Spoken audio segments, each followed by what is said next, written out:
reavivados por sua palavra. Mateus capítulo 27. O capítulo de hoje nos apresenta 9 cenários diferentes, os quais descrevem o dia mais importante para a humanidade.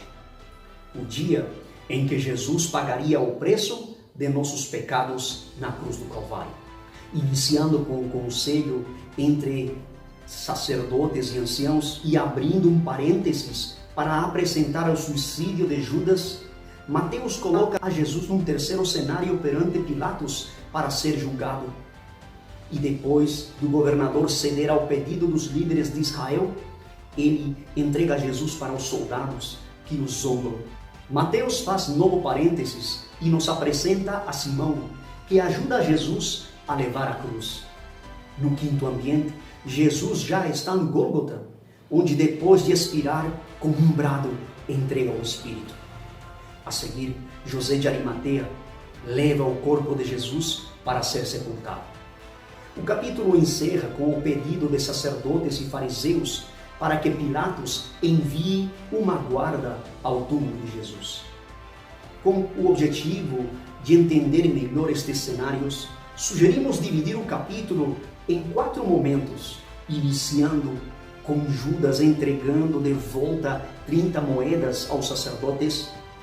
Esta postura nos permite entender nas entrelinhas que, de alguma maneira, Judas queria dissuadir os sacerdotes para não matarem a Jesus.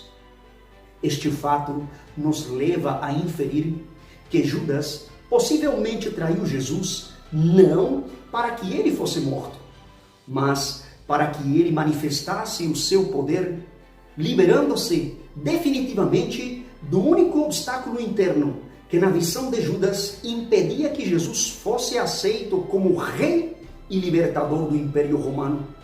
Sua traição nos revela que Judas gostava de manipular as pessoas, até mesmo o próprio Cristo. A seguir, nos deparamos com a figura de Pilatos, que, percebendo a inocência de Jesus, busca libertá-lo. Ao colocar Barrabás ao lado de Jesus, buscava mudar as intenções dos líderes e do povo. Parecia lógico que entre um marginal que traria problemas para a sociedade e um homem inocente, eles escolheriam Jesus em lugar de Barrabás. Mas isso não ocorreu. Como último esforço, manda açoitar o inocente. Ele pensa, quem sabe o corpo ferido pelos açoites, o corpo molhado do sangue que sairia das feridas, sensibilizaria os sacerdotes e ficariam satisfeitos com o castigo, mas não funcionou. O texto nos permite perceber que Pilatos desenvolveu um certo apreço por Jesus. Seus intentos por libertá-lo nos demonstram que ele tinha um considerável senso de justiça. Entretanto, para se ter um relacionamento salvífico com Jesus, não é suficiente gostarmos dele, não é suficiente simpatizarmos com suas doutrinas. De fato, necessitamos aceitá-lo como Salvador. Mas, acima de tudo, devemos aceitá-lo como Senhor e soberano da nossa vida. Em terceiro lugar, podemos destacar a postura de Jesus. Jesus fica em silêncio contra as acusações mentirosas, contra as humilhações, ao ser açoitado, ao ser coroado com espinhos, ao receber golpes na cabeça com caniço, ao receber açoites, ao ser cuspido no rosto, ao ser crucificado. Mas as cenas da crueldade ainda não terminam.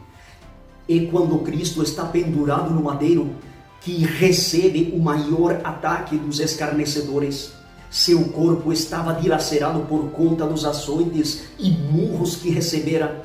Sua morte era certa, mas como a maldade humana não tem limites, os que estavam em volta da cruz zombavam. Tu que destróis o santuário e em 3 dias o reedificas, salva-te a ti mesmo, se és filho de Deus. Verso 40. Salvou os outros, a si mesmo não pode salvar-se. Verso 42.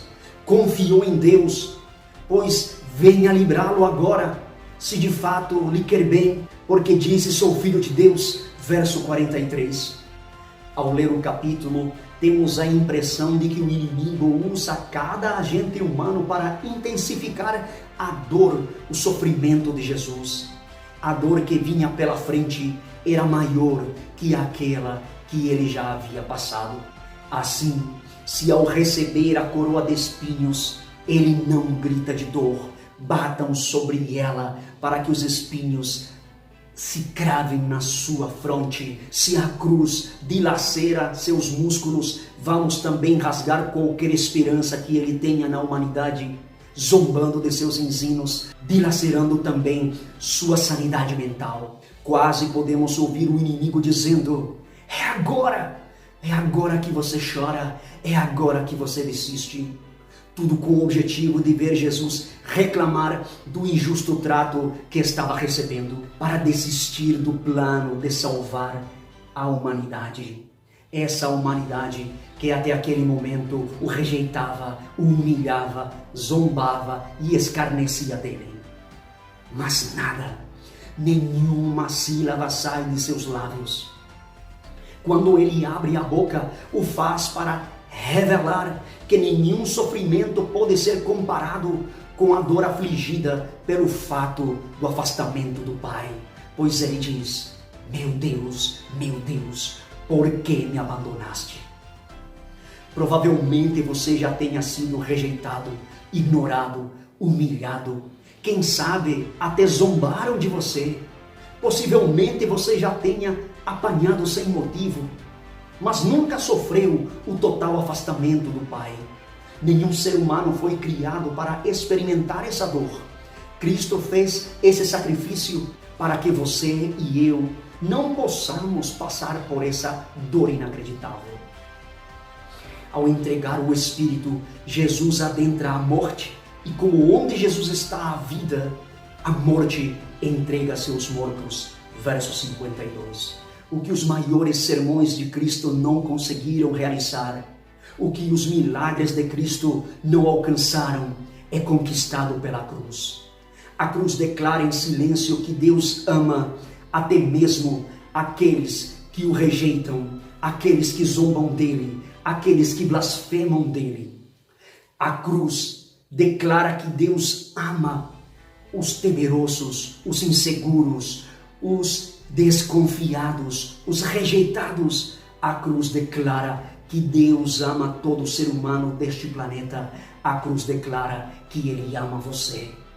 Na cruz, José de Arimateia entendeu que Deus o amava a despeito de seu medo de se manifestar em público. A cruz lhe deu a coragem para pedir publicamente o corpo de Jesus. A cruz lhe deu coragem para se tornar um discípulo de Jesus, porque a cruz tem esse poder. Você deseja se aproximar dos pés da cruz? Se sua resposta é sim, então ore comigo. Pai, hoje aprendemos o enorme sacrifício feito por Cristo em nosso favor. Nos achegamos à cruz para pedir perdão de nossos pecados. Nos achegamos à cruz para sermos transformados. Nos achegamos à cruz para sermos salvos em nome de Jesus.